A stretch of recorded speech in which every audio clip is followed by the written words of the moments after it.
Wala naman daw talagang libreng iPhone. So ano ito, fake or scam lang yung pa-iPhone ni Ivana Alawi? Bakit niya ba ito nasabi? Basahin natin. Sa mga hindi nakakaalam pero imposible namang hindi nyo to alam. Mamimigay daw si Ivana Alawi ng 100 iPhone 17. Kasi imposibleng hindi nyo alam kasi may 180 million views na ito. Lagpas pa sa populasyon ng Pilipinas. At nakita ko tong post ng isang page. Sabi niya pa dito, walang libreng iPhone at napakahaba nitong caption niya. Basahin natin, wala pong libreng iPhone, pakibasa ng maunawaan. Napid to sa akin ng algorithm dahil may mga followers sa page ko na nagko-comment at nag-engage dito sa post ni Ivana. I feel burdened by this, especially if you are in the awakening space and you're still lured by this type of promotions. I want to warn you with love, wala pong libreng iPhone. Guys, saglit lang alam ko maraming sa inyo ang nakakakita ngayon sa Facebook o TikTok ng mga sikat na influencer na namimigay ng daan-daang iPhones kapalit lang ng pag-follow sa isang page ng online casino. Yes po, pipilin ng bibigyan sa mga nakapalo sa casino page. And totoo po yung guys kasi nakita ko tong video ni Ivana and sinabi niya i-follow ko daw yung nasa comment section na nakapin. And ito yung nakapin dito, Casino Plus PH, na kung saan yung mga malalaking celebrity ay pinopromote talaga itong casino. Ang only instruction niya lang is mag-follow dito at doon siya pipili ng mga winners. Next naman, ito naman sinabi niya, syempre isipin nyo na ipa-follow ko lang naman, wala namang mawawala sa akin, baka sakaling manalo, pero pakiusap, bago nyo i-click ang follow button, basahin nyo muna ito ng pikit mata. Gusto ko lang kayong protektahan. Bakit hindi libre yan? So parang ina-explain niya, parang in a sense na, oo, namimigay siya ng iPhone, pero hindi siya libre in a idealistic way, mga ganun. Or morally, hindi siya libre, ganun.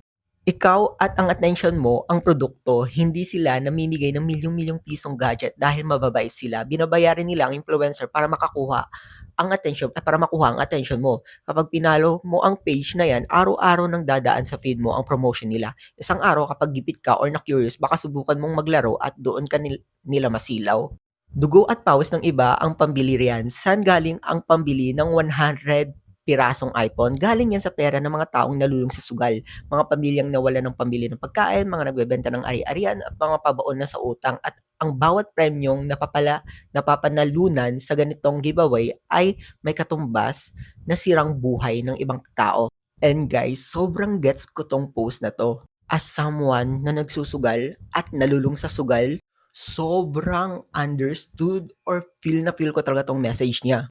Next one, ginagamit ang tiwala mo, sikat at mukhang mapagkakatiwalaan ang influencer kaya pakiramdam natin ligtas o okay lang ang online casino na yan.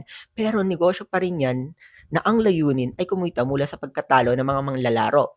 Ito po ang masakit na katotohanan kapag sinusuportahan natin ang mga gantong giveaway na sa pamamagitan ng pag-follow at pag-share, nagiging katuwang tayo sa pagpropromote ng online gambling. Tinutulungan natin silang maghanap ng susunod na mabibiktima at malululong. Ano ang pwede natin gawin? O so, may solution siya dito. Huwag pumato sa giveaways na may kapalit na pagpalo sa mga sugalan kahit gaano pa kalaki ang premyo. Scroll up o i-block ang mga gantong content para malinis ang algorithm ng inyong social media feed. Ito ang pinakalas na sinabi niya, ibahagi natin to sa ibang nating kamag-anak o kaibigan sa madaling maakit sa mga easy money o free gadgets online. Mahirap ang buhay ngayon kaya madaling matukso sa mga gantong bagay, pero mas mahalaga pa rin ang kapayapaan ng ating isip at proteksyon ng ating pamilya. Mag-ingat po tayong lahat online. Sobrang guilty ako dito kasi parang ganito rin kami. Kasi kahit ako ganito rin ako, may influencer akong or content creator na iniidolo. Tapos meron siyang may pinopromote silang gantong site ng sugal. Since idol ko siya, wala na akong pake kung sugal to or hindi. May pag-giveaway naman din siya, 'di ba? Kasi yung sarili ko kasing family yung nagsabi sa akin na mag-register daw ako ganito, maggawa daw ako ng account and sumali ako dito sa pag-giveaway, pero hindi naman ako nanalo. So ayun, nagkaroon ako ng isang account dito sa online gambling pero hindi man ako nagsusugal kasi nilalayuan ko na yung sugal guys kasi na-addict na ako diyan dati. And laging ubos yan yung pera ko. Nananalo ako pero mostly talaga talo ka talaga diyan. Sobrang addict talaga ako dati kapag nagkakapera lang, uy susugal-sugal ko talaga yan. Pero at the end, natatalo naman siya at wala akong nakuhang pera talaga sa sugal na yan.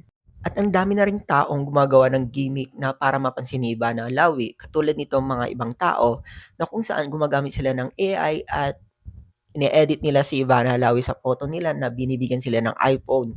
At meron naman yung iba gumagawa ng video dito sa TikTok, at ito naman gumawa ng tula, at ito naman gumawa ng video, yung "Thank you Ivana Alawi" in 4 different ways na kung saan may 3 million views na ito mag-o-almost 1 million views na yung tula niya.